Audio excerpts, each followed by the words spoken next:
The state-funded Ethiopian Human Rights Commission in Addis Ababa recently told VOA it could investigate claims of land being redistributed unlawfully in the disputed region of Western Tigray.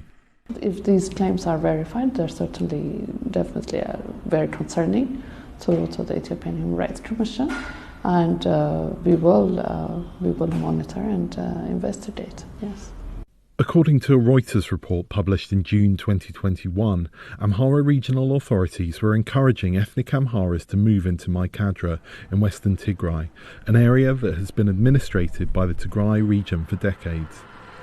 Amhara regional officials claimed 500,000 ethnic Amharas were forced off their land during the 30-year reign of the previous government, dominated by one of the parties in the ruling coalition, the Tigray People's Liberation Front, TPLF, which held power until 2018.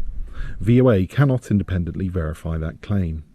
The report also said Tigrayans were being illegally forced off their land as part of an effort to move ethnic Amharas into the disputed land, adding to rights groups' concerns of ethnic cleansing.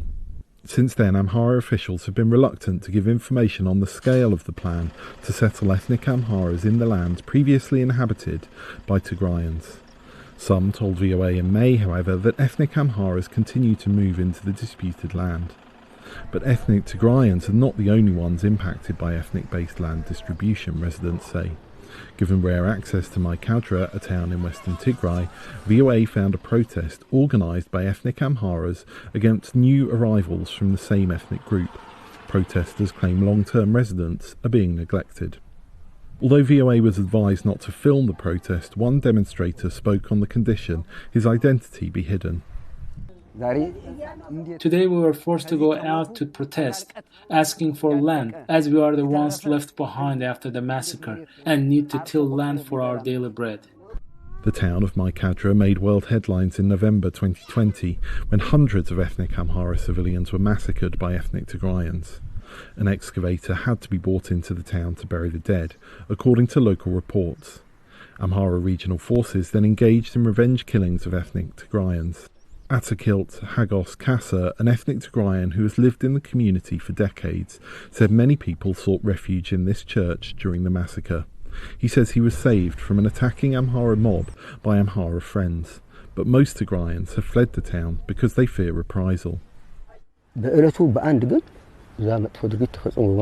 Almost half left the city during the night. Many of them went to Sudan. Some went towards Gondar. Members of well-to-do families went elsewhere. The mayor of Mai Kadra insists relations between the two ethnic groups have improved recently. The people guilty of carrying out the massacre already left the city. Those killers will face trial. No one pushed them to leave the city. They left on their own accord because they know the land doesn't belong to them. That's why they killed and massacred. He dismissed claims of ongoing ethnically motivated attacks against Tigrayans and played down the issue of land disputes and the protests taking place in the town that day. Henry Wilkins for VOA News, Mai Kadra, Ethiopia.